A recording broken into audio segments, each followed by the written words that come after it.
హైదరాబాద్లో అయితే నల్ల కట్టేయి, దర్వాజా బంద్ చేయి, ఇలాగా మొదలైంది మనకి. ఆయనకు 70 ఏళ్ళు, ఆయనకు ఒక మనవడు ఒక మనవరాలు ఉన్నారు, అమెరికా నుంచి వచ్చారు, వాళ్ళకు తెలుగు రాదు, ఏమీ రాదు. అది వీడి మీదకి వస్తుంది, సస్పెండ్ చేసేస్తారు, ఉద్యోగం పోతుందేమో అని చాలా టెన్షన్ పడుతుంటాడు. భయంకరమైనటువంటి నరకం మానసికంగా. అప్పుడు శేషయ్య గారు వస్తారు, వచ్చి ఫలితానికి సిద్ధపడు, be prepared for the result. భయం పోయి మనసు నిశ్చలమవుతుంది, అది పరిష్కారాన్ని చూపగలుగుతుంది, నిశ్చలమైన నీటిలో నీ ప్రతిబింబము స్పష్టముగా కనబడుతుంది అని చెప్పాడు. ఏమీ కాదు, బీ ప్రిపేర్డ్, ఏమీ కాదు. ఏమిటి నాకు చెప్పు, అసలు ఎవడు చెక్ సైన్ చేయాలి, ముందు ఒక రిప్రజెంటేషన్ రాద్దాం, ఒక కంప్లైంట్ రాద్దాం అని. ముఖ్యంగా ఇటువంటి పరిస్థితి వచ్చినప్పుడు బ్యాలెన్స్డ్గా ఉండాలి. నిబ్రం కోల్పోయామనుకోండి, బుర్ర పనిచేయదు. దుఃఖేష్ అనుద్విగ్న మనాహ అన్నాడు.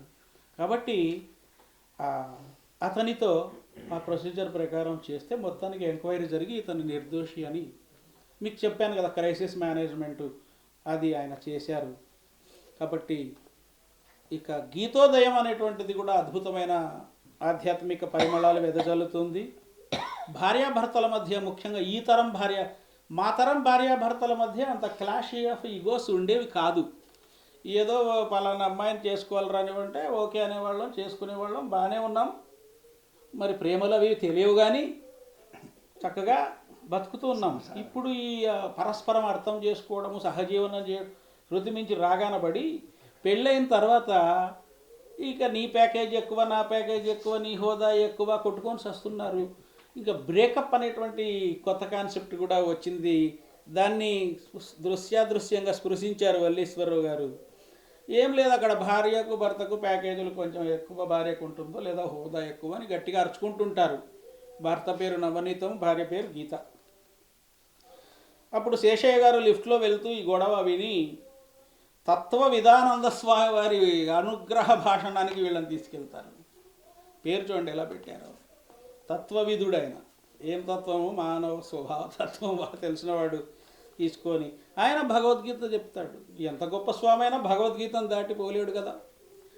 భగవద్గీతలో చెప్పినట్టు కోపము నుండి మోహము, మోహము నుండి స్మృతి విభ్రమము, స్మృతి విభ్రమము నుండి బుద్ధినాశము కలుగుతాయి, బుద్ధినాశాలు వినశ్యతన్నాడు.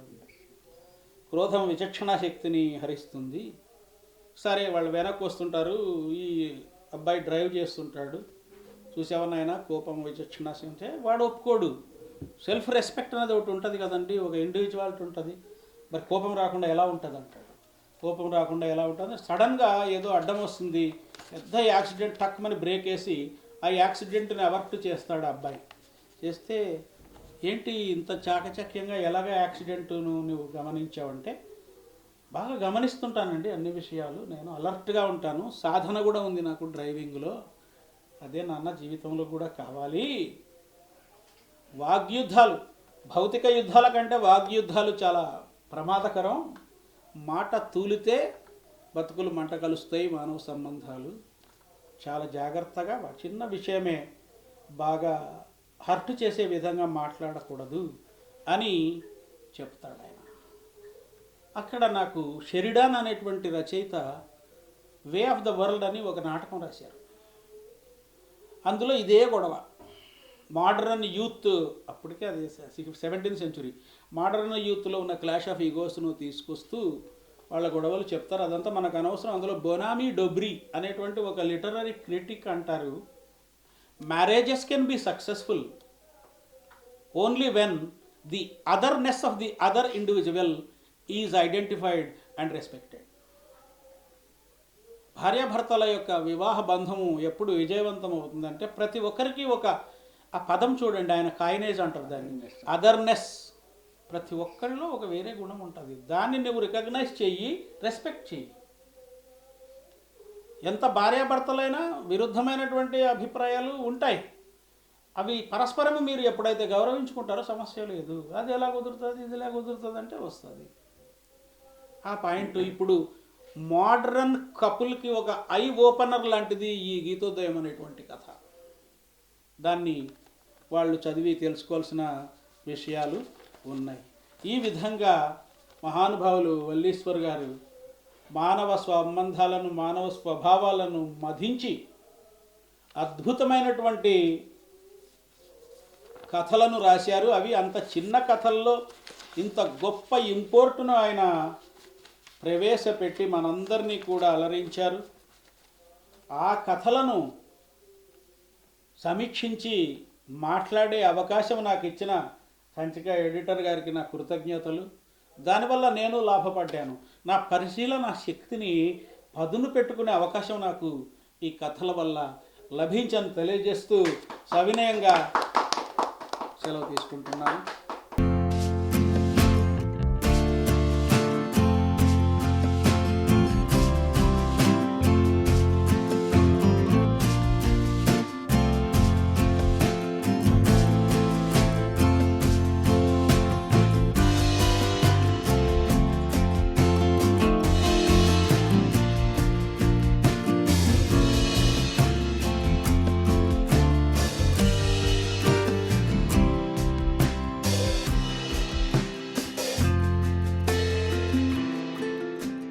స్త్రీ ఉంటుందని నానుడి ఎప్పుడు నుంచి.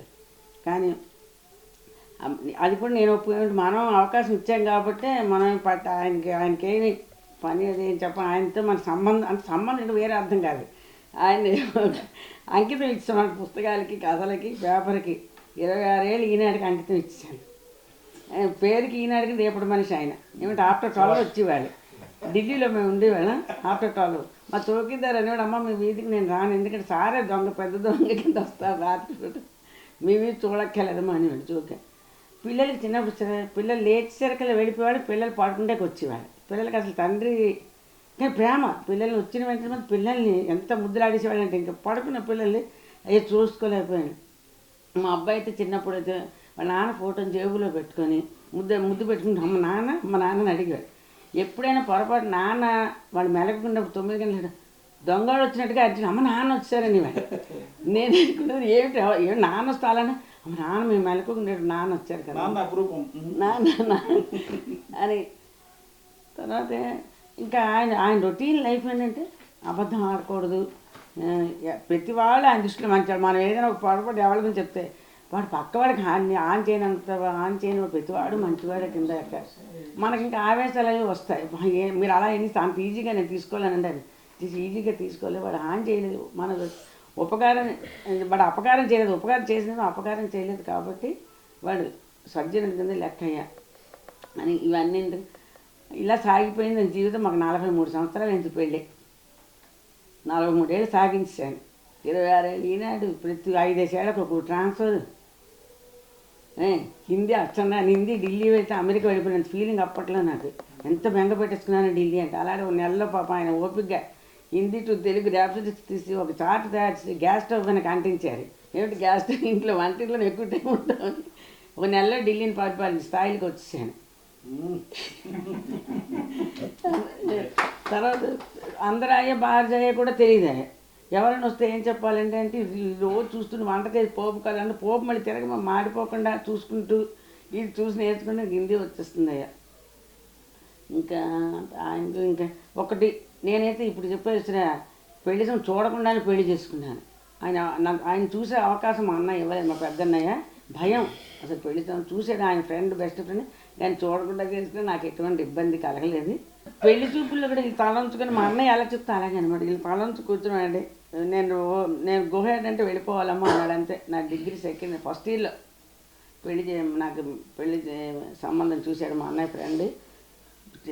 తర్వాత ఫోటో తీసుకొచ్చి ఇచ్చాడు ఫస్ట్ స్టేజ్. అది మా నాన్నగారు చెప్పుడు చెల్లికి జస్ట్ చూసి ఇచ్చేయమనండి నాకు, నేను ఇంకా అబ్బాయిని బాగా రీసెర్చ్ చేయాలి అని. ఆయన కూడా నాకేం కొత్త అనిపించలేదు, మనిషి మానవత్వంగా ప్రవర్తించి నాకు ఎప్పుడు ఇబ్బంది కలగలేదు, ఇబ్బంది చేయలేదు. నేను కోరుకున్నది కూడా ఏమిటంటే నా మెంటాలిటీ చిన్నప్పుడు అంటే నన్ను లెక్కలు అడగకూడదు, నేను జాగ్రత్తగా వెళ్తాను. ఆ దృష్టిలో నేను నాకు కూడా ఆయన వాళ్ళ వరకు డబ్బులు ఏదైనా ఖర్చు ఇస్తాను, నేను ఏం చేస్తాను ఏమిటి చేస్తే ఎంత ఇచ్చి ఎంత మిగిలింది తగిలింది. అది ఫస్ట్ ఏంటంటే బాగా ఒకళ్ళ మీద ఒక నమ్మకం ఉండాలి. ఆ నమ్మకం ఉంటే వాళ్ళు ఈజీగా జీవించగలదు. పిల్లల్ని పూర్తిగా ఇప్పుడు మా అబ్బాయి యూఎన్లో డిప్లొమేట్గా ఉన్నాడు, మా అమ్మాయి ఈవే కంపెనీలో అమెరికాలో పనిచేస్తున్నది.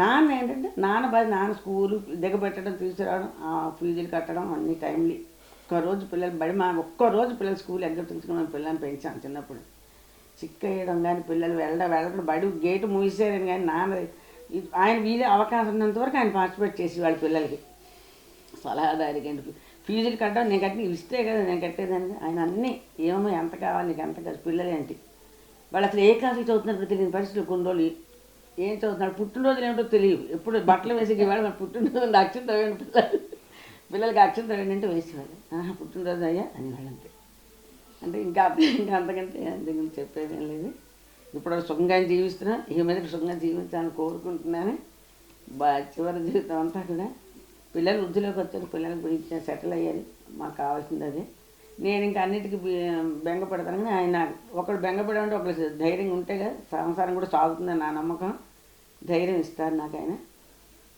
అదండి ఇవాళ నేను ఆయన గురించి చెప్పేది.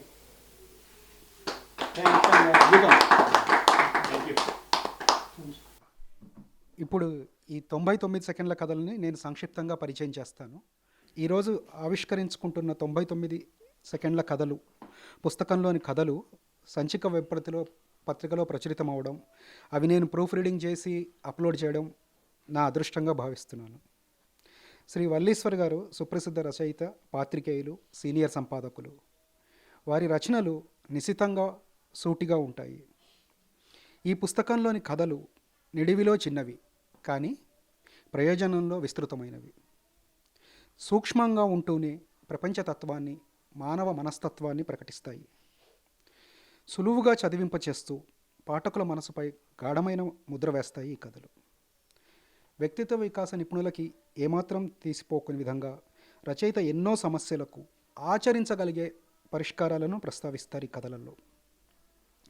దిగువ ఎగువ మధ్యతరగతి వర్గాల ధనికుల ప్రవర్తనని, స్వభావాలని కథలలో సన్నివేశాల ద్వారా, సంభాషణల ద్వారా అద్భుతంగా వ్యక్తీకరించారు. మధ్య వయస్కులకు మేనమామల, పిల్లలకు ఓ తాతగారిలా, శేషయ్య గారి లాంటి వ్యక్తి అండ ఉంటే వారు తప్పటడుగు వేసే ప్రమాదం ఉండదే. తల్లిదండ్రులను, ఇతర పెద్దలను ఎలా గౌరవించాలో, తోబుట్టువులు, ఇతర బంధువులతో ఎలా మసలుకోవాలో కథల్లోని పాత్రలు సమయోచితంగా చెప్తాయి. పురాణ ఇతిహాసాలు, భారతం, భాగవతం, భగవద్గీతలోని ధర్మ సూక్ష్మాలను అందరికీ అర్థమయ్యేలా అరటిపండు ఒలిచిపెట్టినట్టు ఈ కథల ద్వారా చెప్తారు. పేదరికంలో ఎలా ఉండాలో, సంపద కలిగినప్పుడు ఎలా నడుచుకోవాలో కొన్ని కథలు చెప్తాయి. ఏది నిజమైన భక్తి, ఏది ఆడంబరమో మరికొన్ని కథలు చెప్తాయి. మనిషి ఎదిగే కొద్దీ వినయంగా ఉండడం ఎంత అవసరమో ఈ కథల ద్వారా తెలుస్తుంది. దుర్వ్యసనాలకి దూరంగా ఉండి సత్ప్రవర్తనతో అందరినీ కలుపుకుపోతూ తరతమ భేదాలు చూపకుండా ఉంటే భూలోకమే స్వర్గం అని ఇందులోని కథలు సూచిస్తాయి. సమాజానికి మేలు కలిగించే ఈ కథల సంపుటికి ఆహ్వానం పలుకుతూ సెలవు తీసుకుంటాం. శ్రీ గురుభ్యో నమః. నాకు అక్షర జ్ఞానం కలగడానికి కారణమైనటువంటి నా తండ్రి కీర్తిశేషులు గుండు వెంకటకృష్ణమూర్తి గారు, నా తొలి గురువు అమ్మ లక్ష్మీ నరసమ్మ. నా తల్లిదండ్రులు గుండు వెంకటకృష్ణమూర్తి గారు, లక్ష్మీ నరసమ్మ. వాళ్ళకి నేను వాళ్ళ మూడో కొడుకుని. నేను ఏలూరులో పెరిగాను, ఏలూరులో చదువుకున్నాను. మా తండ్రి గారు స్వాతంత్ర సమరయోధులు.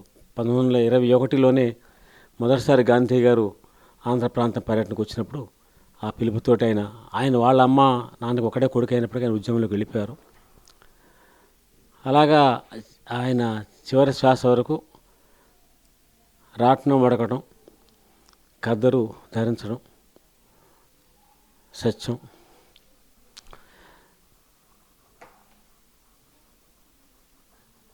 శ్రీ వల్లీ దేవసేన సమేత సుబ్రహ్మణ్య స్వామిని శరవణోపాసన చేయడం.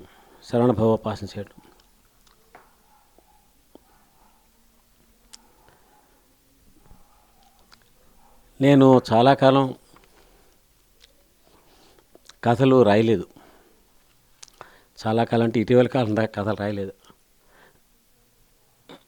నేను జర్నలిస్ట్గా 34 సంవత్సరాలు చేశాను. ఆంధ్రపత్రికలో ఒక 8 ఏళ్ళు, తర్వాత ఈనాడు 26 సంవత్సరాలు, ఢిల్లీ, తిరుపతి, విశాఖపట్నం, ఢిల్లీ చాలా చోట్ల చేశాను. అయితే నేను ఈ రిపోర్టింగ్లో ఉన్న రోజుల్లో ఈ లలిత్ కుమార్ గారు కథలు రాయొచ్చు కదా, పైసలు సంపాదించచ్చు కదా అనేది అనమాట. అంటే మా సంపాదన అంతంత మాత్రంగా ఉంటుంది. నాకు జర్నలిజంలో గురువు మంగళంపల్లి చంద్రశేఖర్ అని, ఆయన స్వాతంత్ర సమరయోధుడు, పీటీఐ, ఆంధ్రపత్రిక మెయిల్ కరస్పాండ్ చేశాడు. ఆయన ఆంధ్రప్రదేశ్ యూనియన్ ఆఫ్ వర్కింగ్ జర్నలిస్ట్కి ఫౌండర్ ప్రెసిడెంట్, 3 సార్లు ప్రెసిడెంట్ చేశాడు. ఆయన చాలా గొప్ప వ్యక్తి. సో వాళ్ళు మనకి ఇచ్చినటువంటి వారసత్వం ఏదైతే ఉందో అది ఒకసారి ఆ ఏజ్లో నేను కొత్తగా ప్రొఫెషన్లోకి వచ్చిన వారి దగ్గరికి వెళ్ళి వారి ద్వారానే నేను, అందువల్ల ఈ ఏదైతే కొన్ని మనం పాటించాలి వృత్తిలో అనుకున్నప్పుడు, అంకిత భావం ఉన్నప్పుడు కొంచెం ఖచ్చితంగా లైఫ్ అలా ఉంటుంది. నాకు చాలా అనుభవాలు ఉన్నాయి. నేను సందర్భం అది కాదు కాబట్టి చెప్పట్లేదు. చాలామంది పొలిటీషియన్స్ నన్ను ఇన్ఫ్లుయెన్స్ చేయాలని, మంచి చేసుకోవాలని, పాపం నా మీద ప్రేమ కొద్దీ జాలి కొద్దీ నన్ను ఆదుకోవాలని, నా కుటుంబం సహాయం చేయాలని అనేక సందర్భాల్లో రకరకాలుగా నాకు వాళ్ళు చాలా కరెన్సీ కట్టలు ఇచ్చిన సందర్భాలని నేను తీసుకోలేకపోవటం నా బలహీనత. వాళ్ళు పాపం మంచివాళ్ళు వాళ్ళందరూ కూడా. అందులో చంద్రబాబు నాయుడు గారు ఉన్నాడు, రాజశేఖర రెడ్డి గారు ఉన్నాడు, వెంకటస్వామి ఉన్నాడు, ఇంకా చాలామంది ఉన్నారు. All these people are there. మనం ఇప్పుడు ఈ అందుకని ఏం చేసిందంటే ఈవిడ పాపం షీ రెస్పెక్టెడ్. లలిత్ కుమార్ గారు నా బలహీనతను గౌరవించినందుకు కథలు రాస్తే పైసలు వస్తాయి కదా, కథలు రాయొచ్చు కదా అనేది. అంటే నేను బాగా కథలు చెప్తుంటానని అర్థమైపోయాక చెప్పేది రాస్తే బాగా పైసలు వస్తాయని అనుకునేది ఈవిడ పాపం. ఇంట్లో కథలు చెప్తాం రకరకాల కారణాల వల్ల, అవన్నీ కథల కింద రాస్తే అవన్నీ చదవాలి కదా ఎలాగా. అప్పుడు అనుకునేవాడిని, అప్పుడు పైసలు వచ్చేవి. అంటే కథ రాస్తే 50 రూపాయలు 100 రూపాయలు ఇచ్చేవాడు. అది మెల్లగా 100, 150, 200 పెరిగింది. పైసలు వచ్చే రోజుల్లో నేను కథలు రాయలేదు. నేను కథలు రాసే రోజుల్లో ప్రయాస తప్ప పైసలు రావట్లేదు.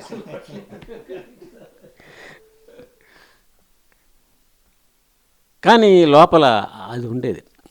చివరికి నేను గవర్నమెంట్లో ఉన్నప్పుడు రాజశేఖర రెడ్డి గారి దగ్గర నేను ప్రెస్ సెక్రటరీ చేశాను. తర్వాత నాకు అదనపు బాధ్యత ఆంధ్రప్రదేశ్ పత్రికకి ప్రధాన సంపాదకుడు ఇచ్చారు. అది నాకు నిజంగా అదృష్టం, మలుపు, ఒక గొప్ప మలుపు అనమాట.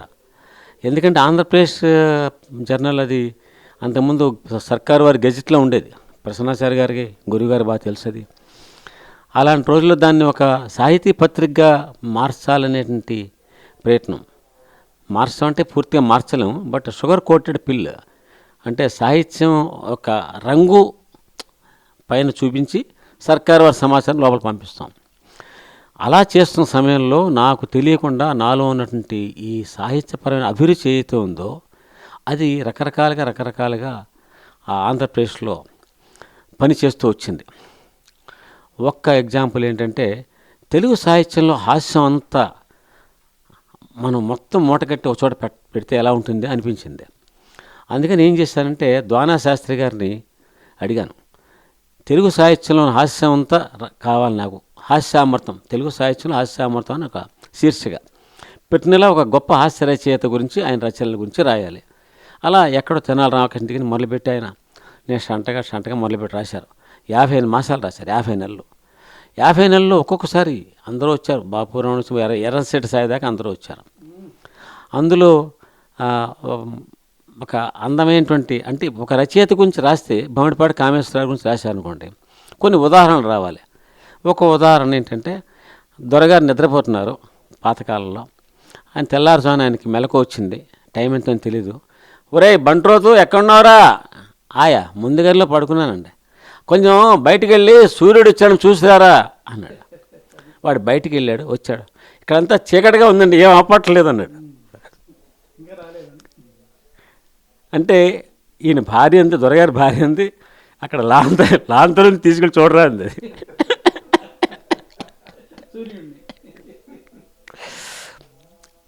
ఇలాంటి అద్భుతమైనటువంటి హాస్యం ఎక్కడెక్కడ ఎలా రచనలో ఉందో ఆయన 50 మాసాల పాటు తపస్సులా చేసి దాన్ని సీరియల్ కింద రాశాడు ఆంధ్రప్రదేశ్లో. నా ఆంధ్రప్రదేశ్ పత్రిక యొక్క స్థాయి పెరగడానికి, అందడానికి ఒక సంపాదకుడు నాకు కాస్త గుర్తింపు రావడానికి ఇలాంటి రచయితలు ఎంతమంది.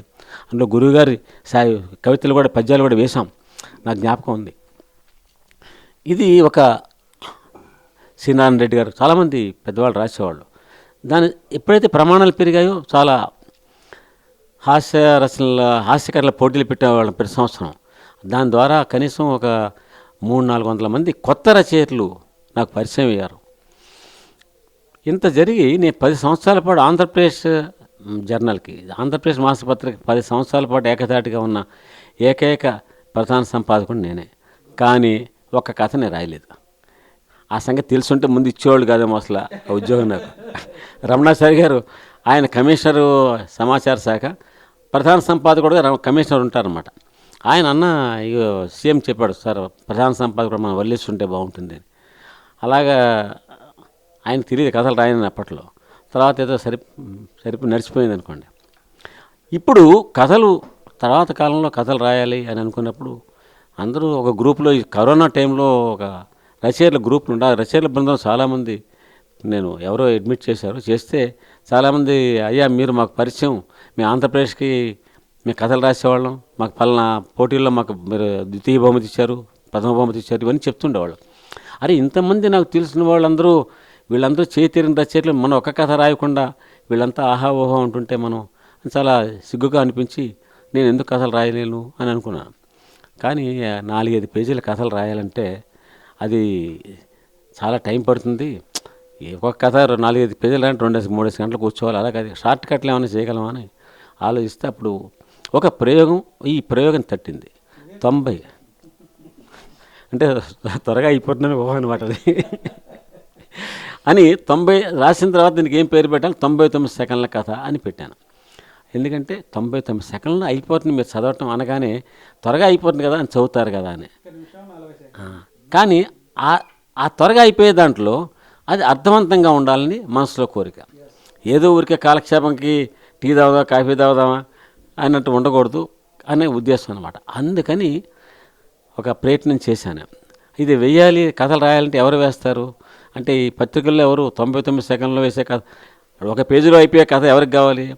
అందుకని పత్రికలు కూడా ఎవరు వేరు, పైగా ఎలాగ పైసలు ఇవ్వట్లేదు కాబట్టి మనం ఇంకొంచెం ఎక్కువ వైడర్ రీచ్, అంటే ఎక్కువ ప్రపంచానికి వెళ్ళే అవకాశం ఏదైనా ఉందా అంటే వెంటనే నాకు తోచింది ఏంటంటే సంచిక. ఎందుకంటే అప్పటికి 2 సంవత్సరాల క్రితమే ఏడాది క్రితం గుర్తులేదు నాకు, సంచిక గురించి కస్తూరి మురళీకృష్ణ నాకు చెప్పారు.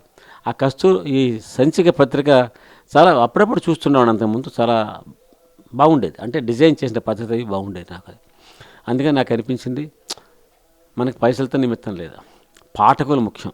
కాబట్టి నా తపన, నా ఆరాటం ఏతుందో దీని ద్వారా పంపించాలి అని నేను ఆ ప్రయోగం చేయడం జరిగింది. అలాగా 99 సెకండ్లు రాస్తాను అంటే మురళీకృష్ణ చాలా ఆనందించారు.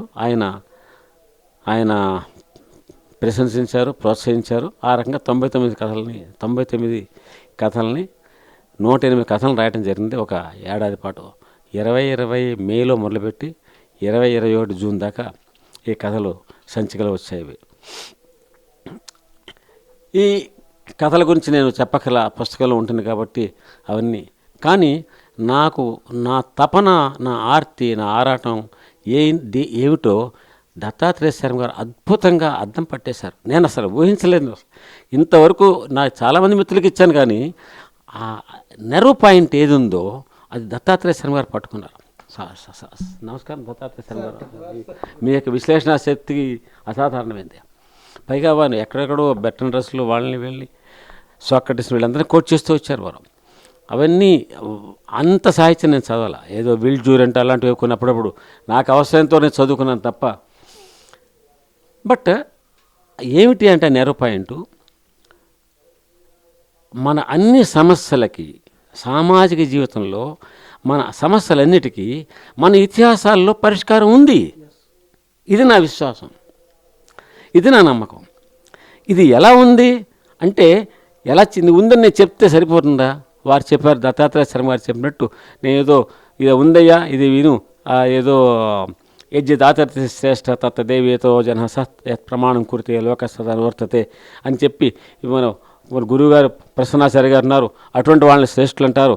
కాబట్టి శ్రేష్ఠులుగా చూసి మనం నేర్చుకోవాలి. ఇలా ఏది చెప్తే వెళ్తుందా? అది ప్రవచనాలకు వెళ్ళి వింటారు కావాల్సిన వాళ్ళు. కానీ ఎందుకు ఇలా చెప్పకూడదు అని ప్రయత్నం చేశాను. అన్ని సమస్యలకి పరిష్కారం ఉందని నేను నమ్మాను. నేను రాసిన 9 కథలకి వాటిలో రాస్తున్న కొద్దీ కొత్త కొత్త ఆలోచనలు వస్తూ ఉండేవి. ఇప్పుడు వారు చెప్పారు ఇందాక ఒక అధికారి, వాడు ఐఏఎస్ అధికారి, కేవలం ఈగోతోటి తను ఎప్పుడో బాధ పెట్టాడు, వాడిని తను ఏ రకంగా ఏడిపించాలనుకున్నాడు వాడు చీఫ్ సెక్రటరీ కాకుండా చేయడానికి.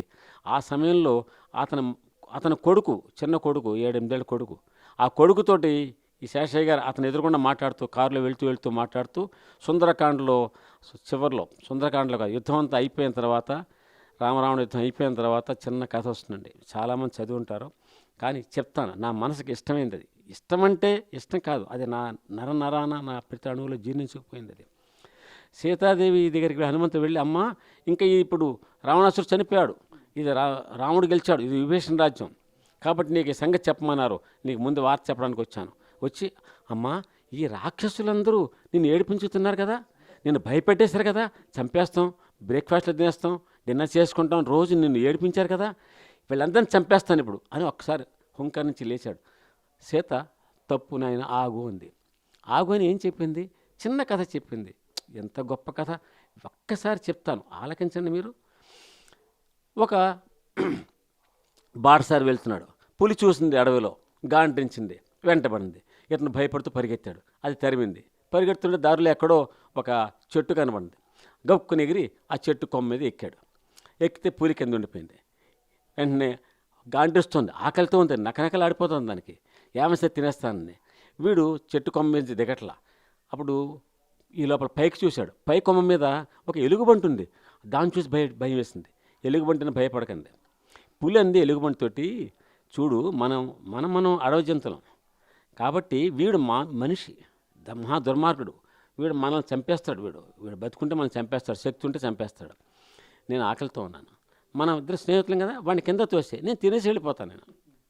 అప్పుడు ఈ భల్లూకం అంది, లేదు తొయ్యను, వాడు నా చెట్టు మీద కూర్చున్నాడు కదా, అంటే ఇది నా స్థావరాన్ని ఆశ్రయించాడు కనుక నేను తొయ్యను, ఇది ధర్మం కాదండి. పులి ఎంత చెప్పినా వినలా.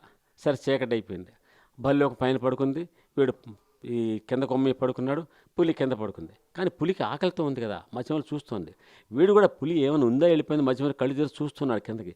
చూస్తుంటే పులి అంది కదా, ఒరే తెలివి తక్కువ సన్నాసి, నేను ఆకలితో ఉన్నాను, నాకు నువ్వెందుకురా, భల్లూకం పెద్ద శాలిటీ కదా, దాన్ని తోస్తే కిందకి నేను తినేసి వెళ్ళిపోతాను, నువ్వు సేఫ్ రా అంది. వీడు మనిషి కదా, మనిషి చూడండి, పంచతంత్రంలో విష్ణు శర్మ అద్భుతమైన కథలు. ఆ పంచతంత్రం ఏం చెప్తుందంటే, మనిషి జీవించడం మానేసి కుక్క, నక్క, పిల్లి, కోతి, కాకి, గొడ్ల గోవ, ఎలక, ఏరు ఇలాంటి అనేక లక్షణాలు సంతరించుకొని జీవిస్తున్నాడట. పంచతంత్ర కథలని చెప్తాయి మనకి. అందుకని వీడేం చేశాడు, సరే అయితే అని పై కొమ్మకి వెళ్ళి ఎలుగుబంటి తోసేశాడు. అది కింద పడుతున్నప్పుడు మెలకు వచ్చి తటాలన ఇంకో కొమ్మను పట్టుకుని వేలాడి గిరుక్కుని తిరిగి పైకి ఎక్కి కూర్చుంది. పులింది, చూసావా నేను చెప్పానా, వీడు దొంగ కదా, వాడిని తోసి నేను తినేసి వెళ్ళిపోతాను. అప్పుడు ఎలుగుబంటి ఏం చేయాలి, వాడిని తోసేయాలి కదా, లేదు తోయలే. నేను చెప్తాను నీకు అపకారం చేయాలని చూశాడు కదా, వాడిని తోసేయండి. పులి మళ్ళీ అపకారం చేసిన వాడికైనా ఉపకారం చేయాలని ధర్మం చెప్తుంది. ఆ ధర్మానికి కట్టుబడినటువంటి సంస్కృతి మనది, కాబట్టి నేను వాడిని తొయ్యను చెప్తుంది. ఇంతే ఈ కథ చెప్పిన సీతాదేవి. దాని అర్థం ఏంటి, ఈ రాక్షసులను చంపకూడదు. ఈ కథ ఐఏఎస్ ఆఫీసర్ యొక్క కొడుకు చెప్తున్నాడు, ఈ శేషయ్య గారు. ఐఏఎస్ ఆఫీసర్ విన్నాడు, అది పనిచేసింది. ఆ చీఫ్ సెక్రటరీ కక్ష సాధింపు సరిలేదు, ఆయన చీఫ్ సెక్రటరీ అయిపోయాడు. ఇది వాస్తవ కథ, నీ పేర్లు మార్చి రాశాను. ఇది అంటే మన ఈ ఎక్కడి నుంచి వచ్చింది శక్తి, ఇతిహాసాల్లో ఉంది. మన ఇతిహాసాలు అనేక అంశాలు. ఇది నేను చెప్తే ఏదో వల్లేశ్వర్ తన కథలు చెప్పే చాకచక్యంతో మనకు చెప్తున్నాను అనుకుంటారు. ఒక మహానుభావుడు ధర్మపురిలో ఉన్నారు, ఆయన గురించి విశ్వనాథ సత్యనారాయణ గారు రాశారు. నా అదృష్టం విశ్వనాథ సత్యనారాయణ గారి జన్మదినం రోజున ఇక్కడ ఈ కార్యక్రమం జరగటం, వారిని తలుచుకోవటం, వారిని స్మరించడం. నేను 13 ఏళ్ల వయసులో 1000 పడగలు చదివాను. మాకు ఏలూరులో మొబైల్ లైబ్రరీ ఉండేది. ఆ లైబ్రరీలో పుస్తకాలు నాకు ఆ లైబ్రరీ నా స్నేహితులు ఆయన పుస్తకాలు చదువుతుండేవాడిని. 1000 పడగల చేత అప్పుడు చదివితే ఎంత అర్థం అవుతుంది. కానీ అర్థమైన కొన్ని ఉన్నాయి. ఏమిటి అంటే గిరిక నవ్వెను, గిరిక ఎలా నవ్వెను, నవ్వానుగా ఎట్లుండును అని ఇలాగా ఓ 2 పేర్లు రాసుంటారనమాట. బట్ గిరిక లేకపోతే ఇంకా ఆ జమీందారీ పాత్రలన్నీ గుర్తుండిపోయాయి. కానీ అంటే ఇది అలాంటి విశ్వనాథ సత్యనారాయణ గారు కరీంనగర్లో పనిచేస్తూ వారు ఒక నవల్లో రాశారు. గోదావరి తీరమున ధర్మపురిలో గుండి రాజన్న శాస్త్రి అని అపర వ్యాసుడు ఒకడు ఉండేనట అని ఇలా రాస్తారు ఆయన. ఈ గుండి రాజన్న శాస్త్రి గారి శక్తి ఏమిటో నేను అప్పుడు చాలాసార్లు మిత్రుల ద్వారా వినున్నాను కనుక, వారి మనవడు ఒక ఆయన విష్ణుప్రసాద్ గారిని వారు ఒక పుస్తకం కూడా వేశారు. నేను వినున్నాను కనుక రాజన్న శాస్త్రి గారు వారు చెప్పిన కథలు ఏవైతే ఉన్నాయో వాటిని కొంచెం అటు ఇటుగా నేను మార్చి ఈ కథలో ఉపయోగించాను. ఎంత అద్భుతమైన వైద్యం అది! ఇతిహాసాలకు ఉన్న శక్తి సామాన్యమైందా? ఇది కనిపెట్టారు వాళ్ళు మహాశక్తులు. ప్రసన్నాచార్య గారు అడిగితే చెప్తారు. ఇప్పుడు వారు మన దయచేసి వారు కథలు రాయట్లేదు, లేకపోతే వారు రాస్తే మనం కనబడం కూడా. వారు ఏం చెప్పారు రాజన్ శాస్త్రి గారు, ఆయన పురాణం చెప్తున్నారట. ముసలం వచ్చేసింది, అయ్యో చంపేసినారు నా కొడుకుని బాబో చంపేసినారు, ఏడుస్తూ వచ్చేసింది. ఎందుకు ఏడుస్తున్నావు, నా కొడుకుని చంపేశారు వాళ్ళ దివసం వాళ్ళు ఇది అలా వాళ్ళ మీద నోటికి వచ్చినట్టు తిడుతుంది, వాళ్ళ మీద పాపం బాధ తట్టుకోలేకపోతుంది, ఏడ్చేస్తుంది. ఈమెని సమాధానించాలి. ఈయన పురాణం చెప్తున్నాడు. ఆ సమయంలో వచ్చేసింది ఆ ఇంటికి. ఏం చేయాలి? రాజన్ శాస్త్రి గారు విన్నాడు, ఒక నిమిషం చూశాడు, ఏం ఆపట్లా, స్వామి చంపేశారు స్వామి నా కొడుకుని అంటే. ఎంతమంది కొడుకులు నీకు అంటే, ఆమె అన్న ఏదో ఇద్దరు కొడుకులు స్వామి. ఇద్దరా? 5గురు కదా అన్నాడు ఈయన. ఆమె ఆగిపోయింది. 5గురు ఏంటి? 5గురు కొడుకులమ్మా. 5గురు కాదు స్వామి, విను 5గురు కొడుకులమ్మా. 5గురు కొడుకులుంటే 5గురు కొడుకులకి 5గురు పిల్లలు ఉన్నారు. అంటే 5గురు కొడుకులు, వాళ్ళకి ఇంకా కొడుకులు ఉన్నారు. 5గురు కొడుకులుంటే ఏమైంది? పెద్ద యుద్ధం జరిగింది కదా. ఆ యుద్ధంలో వాళ్ళ సైన్యం వచ్చేసింది, అవతల వాళ్ళ సైన్యం అంతా నిద్రపోతుంది. ఒక్కడున్నాడు మహా దుర్మార్గంగా. వాడు రాత్రి ఏం చేశాడు, ఈ 5గురు కొడుకులకి అని ఆపాడు. ఏమైంది? వచ్చాడా? పెద్ద కత్తి తీసుకున్నాడు, వచ్చేసాడా? వాడు గొడారులోకి వెళ్ళిపోయాడు. ఏమైంది? కొడుకు ఏడుపు మర్చిపోయింది ఈమె. కొడుకు చనిపోయిన సంగతి వెనక్కి వెళ్ళిపోయింది. 5గురు కొడుకుల్ని నరికేశాడు. అయ్యో 5 కొడుకులు నరికేశాడా? అవునమ్మా, 5గురు కొడుకులు నరికేశాడు. ఒక తల్లికి 5గురు కొడుకులు. 5గురు కొడుకులు నరికేస్తే, ఆమెకున్న 5గురు కొడుకులు నరికేస్తే ఏం చేయాలమ్మా? ఎంత బాధ! అయ్యో ఎంత అన్యాయం, ఘోరం, దారుణం అని ఈ అదులో గడిపోయింది. గుండె రాయన శాస్త్రి గారి శక్తి అద్భుతమైన శక్తి. అసలు ఆ పౌరాణికులకు ఉన్న శక్తి సామాన్యమైనది కాదు. ఆ తపశ్శక్తి ఎలా పనిచేస్తుందో చూడండి. అందులోకి వెళ్ళిపోయింది, ట్రాన్స్లోకి వెళ్ళిపోయింది. 5గురు కొడుకులు అయ్యో చంపేశారా? ఎప్పుడు ఎక్కడ చెప్తున్నాడు ఆయన. చివరికి ఏం చేశారు? వాళ్ళు ఉప పాండవులు అంట. మనకి ఉప పాండవులు. అప్పుడు ఏం చేశారు పాండవులు? ఆమె ఆ తల్లి పేరు ద్రౌపది. అప్పుడు మరి వాళ్ళ నాయనలు ఏం చేశారు అడిగింది ముసలం. నాయనలు ఊరుకుంటారా? మహావీరులు. వెళ్ళి మరి ఆయన చంపేసినారా? వెళ్ళారు, పట్టుకొచ్చారు. ఇప్పుడు వీడిని నరికి పోగులు పెట్టి ఏం చేయమంటావు చెప్పు అంటే, అప్పుడు ద్రౌపదీదేవి అంది, నాకు 5గురు కొడుకులు చంపేశాడు. వాళ్ళ అమ్మకు ఒకటే కొడుకు, మీ గురువుగారు కొడుకు. నా కొడుకులు పోయారని ఆ గురువుగారి కొడుకుని చంపేసి ఆ తల్లికి క్షోభ కలిగిస్తానా? వద్దు, వదిలేయండి. ఈ కథ చెప్పగానే ఆ ఒక్కసారి చెలించిపోయింది ఆ ముసలమ్మ. అంతలో పెద్ద కొడుకు వచ్చేసాడు. ఆ రెండో కొడుకు వచ్చాడు. వచ్చి అమ్మ రా, అమ్మ ఇంటికి వెళ్తాను రా ఆ మెల్లగా లేపుకెళ్తుంటా. 5గురు కొడుకులా? 5గురు కొడుకులు, అయ్యో అనుకుంటూ వెళ్ళిపోయింది. ఈ కథ ఆ రాజన్ శాస్త్రి ఇలాంటి కథ ఎన్నో చెప్పారు అని నేను విన్నాను. చాలా నాకు మనసంతా ధర్మపురిలో నేను పుట్టలేదే అన్నంత అదృష్టవంతులు గురువుగారు వారు దర్శనం చేసుకున్నాను. ఆయన ఏమిటంటే ఇంటి సంగతి పట్టించుకునేవారే కాదు. పొద్దున్నే లేవగానే ఆయన గోదావరిలో స్నానం చేసి వచ్చి, నేను ఇంటర్ఫీర్ అవుతున్నాను, చెప్పండి. ఆయన భాగవతం ప్రధానంగా భాగవతం తీసుకునేవారు. భాగవతం చెప్తూ ఉంటే ఆయన ఎవరు వింటున్నారు, ఎవరు వినడం లేదనేది పట్టించుకునేవారు కాదు. ఆయన 12-12:30 భోజనం టైం దాకా చెప్తూనే ఉండేవారు. ఆ చెప్తున్నప్పుడు ఉపనిషత్తులు, పురాణాలు, ఇతిహాసాలు, ధర్మశాస్త్రాలు అనేక విషయాలు వస్తుండేవి, ప్రవాహంలాగా వచ్చేవి. ఆయన ఎవరి మెప్పు కోసం కానీ, ఎవరి యొక్క సన్మానం కోసం కానీ, ఎవరి యొక్క అవార్డు కోసం కానీ వెయిట్ చేయలేదు జీవితంలో. అట్లా జీవించారు, ఋషిలాగా జీవించారు. అదే మాస్టర్ గారు అక్కడ రాశారు, అదే అందుకే విశ్వనాథ్ రోజు మీదలో రాశారు. అది ఈ సందర్భంలో వల్లీశ్వర గారు చెప్పిన సందర్భంలో తిక్కన గారి పద్యం ఒకటి మీ అందరి అనుమతితో వినిపిస్తాను. అక్కట పుత్ర శోక జనితాకుల భార విషణ చితనై, అక్కట పుత్ర శోక జనితాతుల భార విషణ చితనై పొక్కుచునున్న భంగి నిను బోర కిరీటి నిబద్ధు చేసి నేడిక్కడికి ఇడ్చి తెచ్చుట సహింపనిదై భవదీయ మాత. నేడెక్కడ ఎట్టి శోకమున ఏ క్రియ నేడ్చుచు బొక్కుచున్నదో,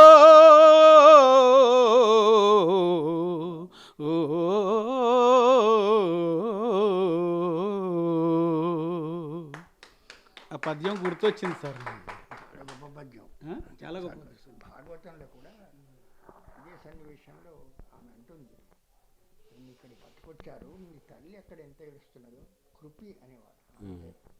కృపి అశ్వత్థామ చిరంజీవి వరపుత్రుడు. కానీ ఆ మాట మనం చెప్తే కథ కొంచెం ఇటువంటి కొన్ని సర్దుబాట్లు జాగ్రత్తగా అది ఇలా. అందుకని ఒక వాక్యం చెప్పాలంటే మన ఇతిహాసాల్లో ఈ శక్తి ఉంది. గుండి రాజేంద్ర శాస్త్రి లాంటి మహామహులు నిరూపించారు. కోవెల సుప్రసన్నాచార్య గారు, వారు ఈ ప్రపంచం చూసిన వ్యక్తి వారు. నా అదృష్టం వారి ముందు కూర్చోవటం, ఈ వారి చేతుల మీదుగా ఈ నా పుస్తకం ఆవిష్కరణ జరగటం. అయితే నా తొలి కథ సంపుటి ఇదే. నాకు ఇందులో నా శైలి గురించి ఇందాక వారు దత్తాత్రేయ శర్మ గారు చెప్పారు.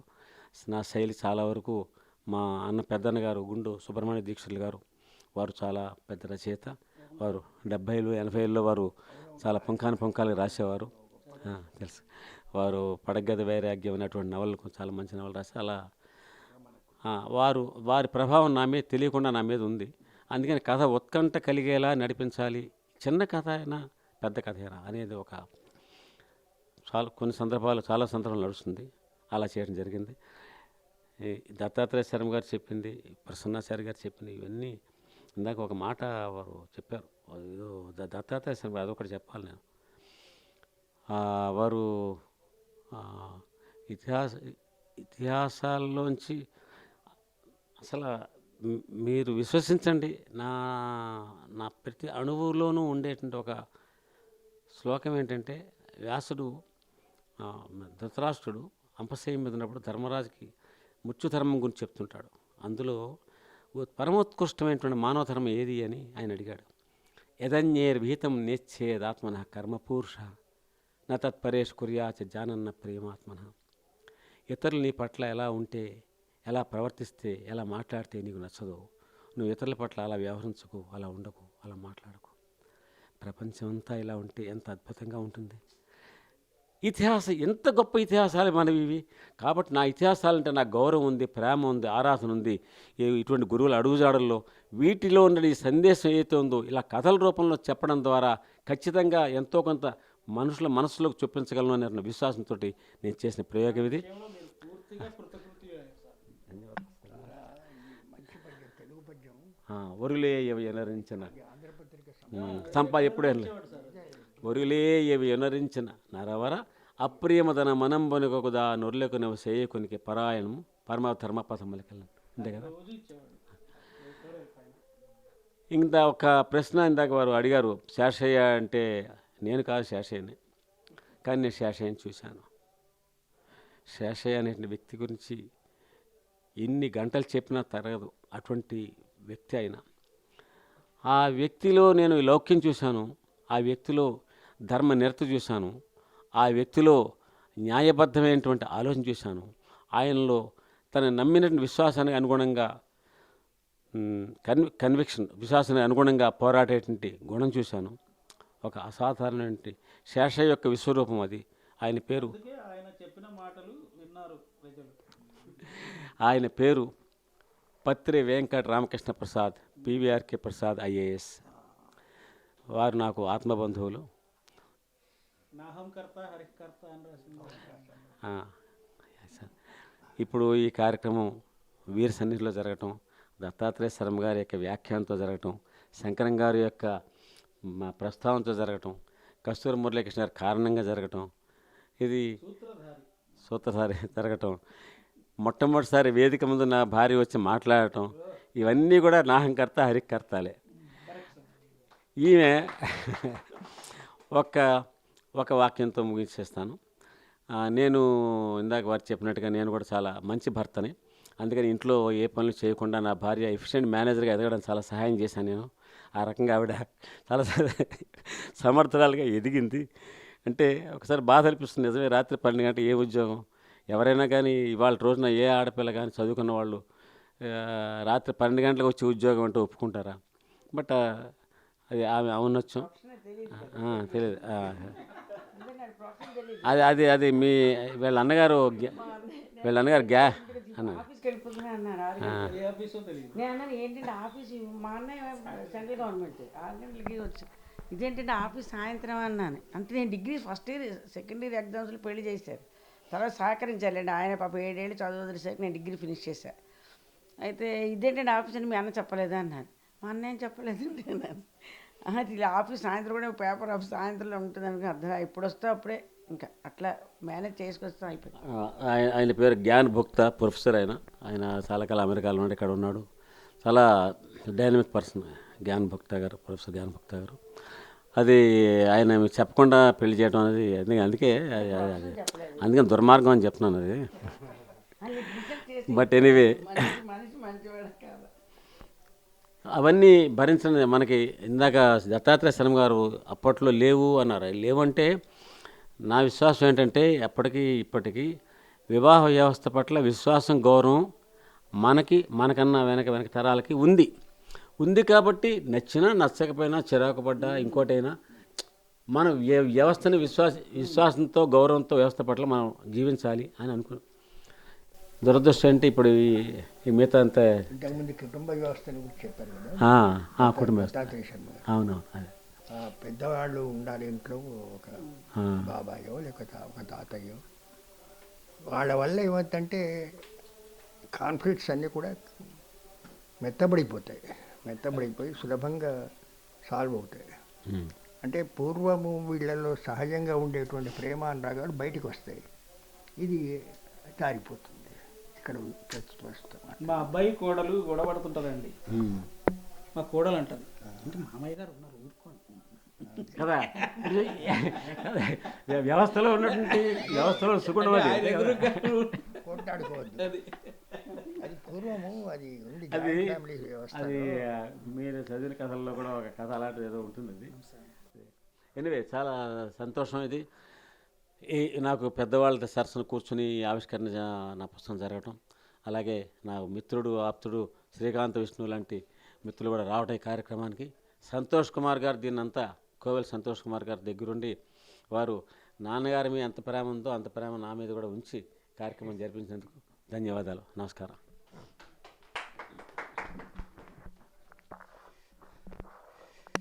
ఇప్పుడు కార్యక్రమం ముగింపుగా అందరికీ కృతజ్ఞతలు తెలపాల్సి ఉంటుంది. ఓట్ ఆఫ్ థ్యాంక్స్ అంటారు దీన్ని. కానీ ఈ కృతజ్ఞతలు తెలపటం అంతం కాదు, ఆరంభం అని చెప్తూ కృతజ్ఞతలు తెలుపుతున్నాను. ఎందుకంటే సంచికా స్వాధ్యాయ తరఫున అనేక విశిష్టమైన విభిన్నమైన సాహిత్య కార్యక్రమాలు విస్తృతంగా చేయాలని మేము తలపెడుతున్నాము. ఇది ఒక ఆరంభ సాహిత్య కార్యక్రమం మాత్రమే. ఈ కార్యక్రమంలో అడగగానే ఇక్కడ ఆవిష్కరించేందుకు ఒప్పుకున్నటువంటి వల్లీశ్వర్ గారికి ముందుగా బహుకృతజ్ఞతలు, ధన్యవాదాలు. అసలు ఇటువంటి 99 సెకండ్ల కాన్సెప్ట్ తోటి కథలు రాసి ఆ కథలను సంచికలో ప్రచురించేటువంటి అవకాశం మాకు కల్పించి ఆ తర్వాత ఆవిష్కరించేటువంటి భాగ్యాన్ని కూడా ప్రసాదించిన వల్లీశ్వర్ గారికి, వారి సతీమణి గారికి, ఎందుకంటే వల్లీశ్వర్ గారు ఏం చేసినా వారి అదర్ సైడ్ కూడా మనం గుర్తుంచుకోవాలి కాబట్టి వారికి బహు కృతజ్ఞతలు. మీరు ఇలాగే కోఆపరేట్ చేస్తూ ఈసారి 199 కథలు రాసేట్టు చూడండి, అవి కూడా సంచికలోనే ప్రచురిస్తాము. ఇక అడగగానే ఆవిష్కరణకి ఒప్పుకున్నందుకు కోవెల సుప్రసన్నాచార్య గారికి బహు కృతజ్ఞతలు, ధన్యవాదాలు. ముఖ్యంగా విష్ణు సత్యనారాయణ గారి సాహిత్యాన్ని ప్రస్తావిస్తూ ఈ చిన్న కథల్లోకి రావటం అనేది చాలా ఆనందకరమైన విషయం. అలాగే పాణ్యం దత్త శర్మ గారు ఒక రకంగా మా ఆస్థాన విమర్శకులుగా నేను ఆయనని ప్రస్తావిస్తాను. ఆయన మీద ఒక గురుతరమైన బాధ్యత ఉంది, తప్పించుకోకుండా సభాముఖంగా ప్రస్తావిస్తాను. ఆధునిక తెలుగు సాహిత్యంతో ఒక మిస్చీఫ్ జరిగింది, ఒక కుట్ర అనొచ్చు, కావాలని చేసినటువంటి చిలిపి పని అనొచ్చు. ఏంటంటే పాశ్చాత్య లాక్షణిక గ్రంథాలు కానీ సాహిత్యానికి ఉండేటువంటి లక్షణాన్ని ప్రస్తావించేటువంటి ఆ లక్షణాలు ఏవైతే ఉన్నాయో అవి ఆధునిక తెలుగు సాహిత్యానికి సరిపోవని పాశ్చాత్య లక్షణాలకి వామపక్ష భావజాలాలు జోడించి ఇదే సాహిత్యము, ఇలాగే సాహిత్యం రాయాలి, ఈ లక్షణాల్లో ఒదిగిందే సాహిత్యం అనేటువంటి ఒక విస్తృతమైన ప్రచారం జరగడంతో తెలుగు కథాయిని కూడా కొన్ని పాశ్చాత్యపు ఫ్రేమ్లో ఒదుగుతున్నాయి అన్నమాట, ఆ పరిధిలోనే తిరుగుతున్నాయి. కానీ ఏవైతే ఇప్పుడు వారు ఉపన్యాసంలో కూడా ప్రస్తావించారు, అనేకమైన లాక్షణిక గ్రంథాలని ఈ కథల్లో చూపించుకుంటూ ఏ లక్షణం ఎలా ఉంది, రసో వైసహ దగ్గర నుంచి రసం ఎలా వస్తుంది, ఎలా ఉండాలి. సో అలాంటి మన ఏవైతే మన ప్రాచీనులు ఏర్పరిచిన సాహిత్య లక్షణాలని ఆధునిక సాహిత్యానికి అన్వయిస్తూ ఒక కొత్త లాక్షణిక లక్షణాలందమా సూత్రాలని సమన్వయం చేస్తూ సూత్రాలని ప్రతిపాదిస్తూ ఒక కొత్త గ్రంథం రాయాలి, అది సంచికలో సీరియల్గా వస్తుంది. అంటే మనవాడు ఏవైతే చెప్పారో అవి ఇప్పటికే కాదు ఎప్పటికీ వర్తిస్తాయి, అవి యూనివర్సల్ లాస్ అనేది నిరూపిస్తూ చేద్దామని ప్రయత్నము. త్వరలో సంచికలో ఆ సీరియల్ కూడా వారు రాయబోతున్నారు. అలాగే సోమశంకరు సంచిక వాడే కాబట్టి వీటిని డిటిపి చేయటం దగ్గర నుంచి అందంగా అప్లోడ్ చేయటం దగ్గర నుంచి ముందుగా చదివి, సోమశంకర్ ఒక గొప్ప గుణం ఏంటంటే ఆయన మాకు ఒక రకంగా క్వాలిటీ కంట్రోల్ లాంటివాడు, ఫస్ట్ అండ్ వరస్ట్ క్రిటిక్. ఎందుకంటే ఒక చిన్న పదం అటు ఇటు వచ్చినా సరే కంగారు పడిపోతే మురళి గారు ఇది చూడండి, ఇది చాలా ఉంది, పాఠకులు ఏమనుకుంటారో అంటాడు. ఇప్పుడు అవన్నీ కామన్ పదాలు, వక్షోజం అనే పదం ఉందనుకోండి, ఆయనకు వణుకు వచ్చేసి ఫోన్ చేస్తారు, ఆ పదం ఉంచుదామా తీసేద్దామా, ఇది ఎలా ఉంటుంది. ఇలా ప్రతి ఒక్క చిన్న విషయాన్ని ప్రతి ఒక్కదాన్ని పరిగణించి ముందుగా అక్కడే సెన్సారింగ్ జరిగిపోతుంది. ఆయన సృజనాత్మక రచయిత, అనువాదకుడు కాబట్టి ప్రతిదాన్ని ఆ దృష్టిలో చూస్తుంటారు ఈ రకంగా. అండ్ ఇంత మటుకు ఎప్పుడు సభలో మాట్లాడలేరు అన్న ఆవిడ చాలా అద్భుతంగా మాట్లాడి అదర్ సైడ్ చూపించడానికి సాధారణంగా రచయితల ఒక్క అర్ధాంగులందరూ వ్యక్తపరిచేటు అర్ధాంగినులు అనాలేమో, మళ్ళీ దత్తశర్మ గారు ఇక్కడే ఉన్నారు, వాళ్ళందరూ వ్యక్తపరిచేటువంటి భావాలను వ్యక్తపరిచి నేను చాలా కాల క్రితం కొన్ని సంవత్సరాల క్రితం హైదరాబాద్ వచ్చిన కొత్తలో నేను ప్రెస్ క్లబ్ ప్రెసిడెంట్గా ఎలక్ట్ అయినా అనమాట. ప్రెసిడెంట్గా ఉండగా హాస్యబ్రహ్మ శంకరనారాయణ గారు పరిచయం అయ్యారు. నేను వారికి సరదాగా మాట్లాడుతున్నాను, ఈవిడ పరిచయం, ఈవిడ మా సత్యమణి అండి అన్న. ఓహో మీ సత్తుల లెక్కల మణివంటిదా అన్నా నేను.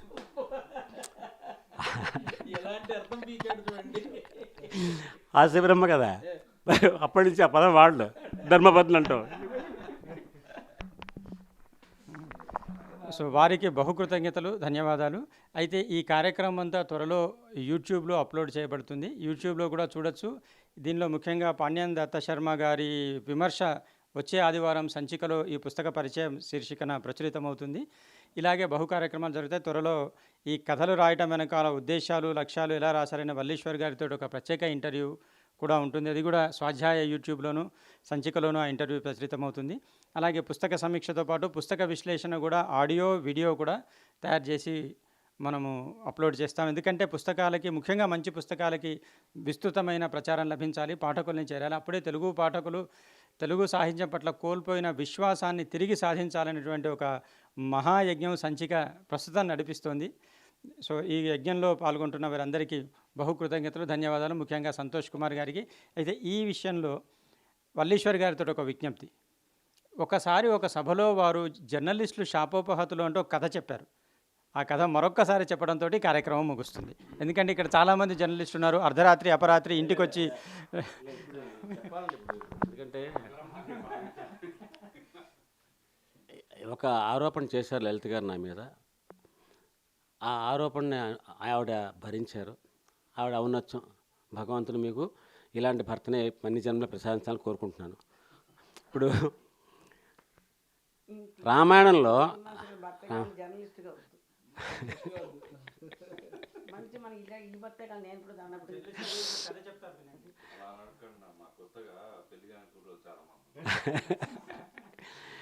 జర్నలిస్టులు పెళ్లి కావాలని రామాయణంలో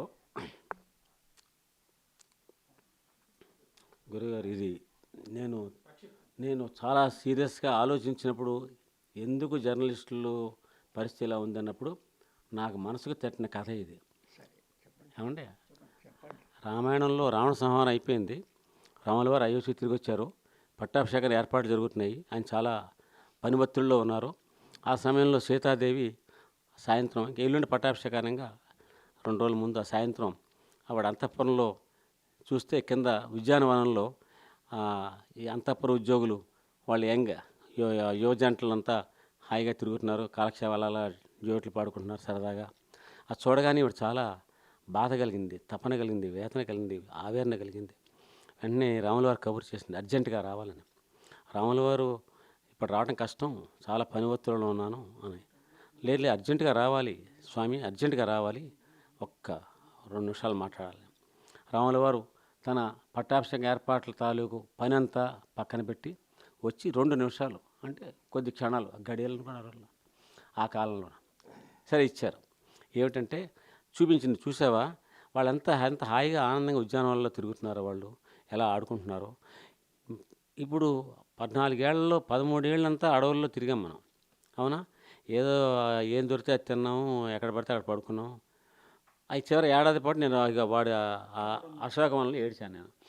ఇంకా పట్టాభిషేకం అయిన తర్వాత నువ్వు చక్రవర్తి అయిపోయాక మనిద్దరం కలిసి ఇలా వీధుల్లోకి వెళ్ళగలమా? ఇలా వీధుల్లో విహరించగలమా? హుస్సేన్ సాగర్లో బోట్ ప్రయాణం చేయగలమా? చేయలేం కదా. ఇలా కాబట్టి నా జీవితం ఏమిటి ఇక మిగతా అంతా? రామా ఇంతేనా అని అడిగింది ఆమె. అంటే రాముల వారు ఆలోచించి, నిజమే నీకు అన్యాయం జరిగిన మాట.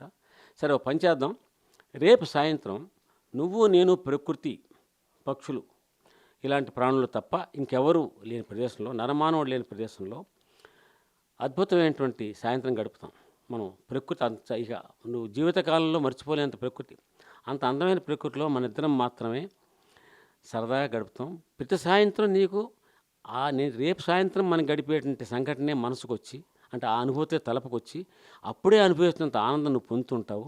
కాబట్టి ఇది నీకు నా వరం అన్నాడు ఆయన. ఆనందపడి సీతాదేవి మర్నాడు సాయంత్రం వాళ్ళిద్దరూ ఇక నరమాణువులు లేనటువంటి అద్భుతమైన ప్రకృతి, అన్ని చెట్లు చేమలు, చాలా పరిమళాలు వెలుచున్న పూలు, పక్కన ప్రవహిస్తున్న నది, జింకలు, ఇలాగ ఎంత అద్భుతమైన దృశ్యం అంటే అలాంటి చోట హాయిగా పాడుకుంటూ వాళ్ళు విహరిస్తున్న సమయంలో అకస్మాత్తుగా దగ్గరున్న రాముణ్ణి సీతాదేవి తోసేసింది. ఎంత మోసం చేసావయ్యా నువ్వు అంది. మోసమా? ఏమిటి సీత అన్నాడు. ఏమిటి సీత, నువ్వు నేను తప్ప నరమానవుడు ఎవడు ఉండడన్నావు, కానీ ఆ చెట్ల చాటుని ఎవడో తచ్చాడుతున్నాడు అంది. అవునా, ఎవరెక్కడన్నాడు. అంటే ఒక ఆయన వచ్చాడు. నమస్కారం ప్రభు, ఎవరు నువ్వేం చేస్తున్నావు అక్కడ? మహాప్రభు ముల్లోకాలు తిరిగి వార్తలు సేకరించి మళ్ళీ ముల్లోకాలు పంచడం నా ఉద్యోగం ప్రభు, నన్ను నారదుడు అంటారు. ఓరి దుర్మార్గుడా, నీ ఉద్యోగం పేరుతో, నీ విధి నిర్వహణ పేరుతో మాకు దొరక్క నీ అపూర్వమైన సాయంత్రం భగ్నం చేసావు కనుక కలియుగంలో జర్నలిస్టే పుట్టి ప్రతి సాయంత్రం భార్యాభర్తలతో సినిమా షికారుని దౌర్భాగ్య జీవితం అనుభవించుతూ కాక అని చెప్పించాడు. ఇది నా దత్తవాక్కులో ఎక్కడన్నా ఉపయోగించుకుంటా. అరణ్యవాసానికి వెళ్ళకముందు, అంటే పట్టభంగం కాకముందు ఆమె ఇంట్లో ఉంది. అయోధ్యలో అన్నీ మట్టి రోడ్లు, వర్షం పడిందట.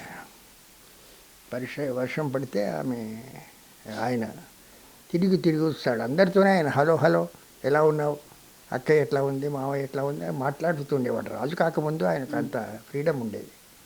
అందరితో మాట్లాడటం, బురదతో కాళ్ళు నిండినే ఎంత నడుస్తున్నాడు, ఈడుచుకుంటూ వచ్చాడు ఇంటికి వచ్చేసరికి ఆమె చాలా ఇష్టమైన ఒక చీర కట్టుకుందట.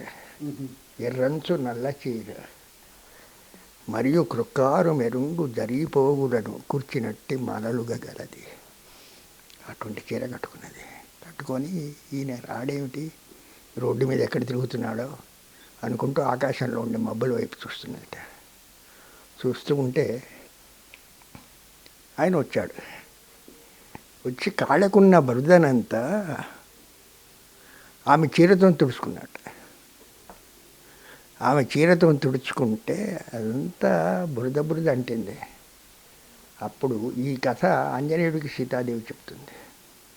చెప్తూ మీరు చెప్పినట్టే ఆంజనేయుడికి సీతాదేవి చెప్పి, అప్పటి నుండి నాదు బ్రతుకంతయు అతని కాలుదుమ్ముగా చొప్పడెను. అప్పటి నుంచి నా బ్రతుకంతా అంతే. పాపట చెంగల్వపు పరాగమ్ముగా కనుల యందున కజ్జలముగా అని ఆ దుమ్ము ఎట్లా అయితే తన జీవితానికి ఆధారంగా ఉందో, శరీరం అంతా వ్యాపించి ఉన్నదో, తన జీవితం అంతా ఆయనకి ఎట్లా అర్పితమైందో చెప్తుంది. ఇది ఎర్రంచు నల్ల చీర అనే పేరుతోని బాలకాండ సుందరకాండలో ఉన్నటువంటి కల్పవృక్షంలో ఉన్నటువంటి చిన్ని కథ ఒక 5-6 పద్యాల్లో ఉంటుంది. ప్రతి వారము దత్తవాకులో నేను చేస్తున్న పని ఇదేనండి. ఈ చిన్న చిన్న లైటర్ వీన్లో రాసుకుంటూ వస్తుంది. సో అందుకే సీతాదేవి ఏమన్నారంటే ఆంజనేయుడు అన్నప్పుడు, నగశ్చిన్న అపరాధ్యతి, తప్పు చేయని వాడెవడయ్యా లోకంగా, తప్పు చేయని వాడెవడు, నగశ్చిత్ నా అపరాధ్యతి, అపరాధ్యతే. పాపానాం వా శుభానాం వా వదార్హాణం ప్లవంగమ కార్యం కరుణ మార్యేణ ఆహా. నకశ్చిన్న అపరాధ్యతి. ఇది సీతాదేవి లోకానికి ఇచ్చినటువంటి ఒక పెద్ద సందేశం. ఆ సందేశం కూడా గుర్తు చేసుకొని అమ్మకు దండం పెట్టి, సీతమ్మ మాయమ్మ శ్రీరాముడు మాట. సో ఇది ఈనాటి ఒక సాహిత్య కార్యక్రమం ఎలా ఉండాలో, ఎంత చమత్కారాలతో ఒక ఆత్మీయ సంభాషణలాగా, ఒక ఫార్మల్ సాహిత్య కార్యక్రమంలాగా అందరూ టైలు కట్టుకొచ్చి ఉపన్యాసాలు ఇచ్చి వెళ్ళిపోవడం కాకుండా, ఒకరినొకరు పొగుడుకుంటూ అకారణంగా పొగుడుకుంటూ కాకుండా, నిశితమైనటువంటి విమర్శన దృష్టితోటి ఒక సాహిత్య రచనను పరిశీలించి ఎంత ఆత్మీయ సంభాషణ జరగాలో అలా ఆత్మీయ సంభాషణం, ఆత్మీయ గెట్ టుగెదర్, మరి అలా చెప్పకపోతే అర్థం కాదు కాబట్టి ఆ గెట్ టుగెదర్ లాగా జరిగింది ఇది. ఇలాంటి సాహిత్య కార్యక్రమాలను నిర్వహించాలని సంచిక తలపిస్తుంది. దీనికి సహకరిస్తున్న అందరికీ బహుకృతజ్ఞతలు, ధన్యవాదాలు. త్వరలో పాణ్యం దత్త శర్మ రచించినటువంటి దత్త కథాలహరి కూడా విడుదలవుతుంది. అది కూడా ఇక్కడే స్వాధ్యాయ సంచిక తరఫున ఇక్కడే ఆవిష్కృతమవుతుంది. నమస్కారం.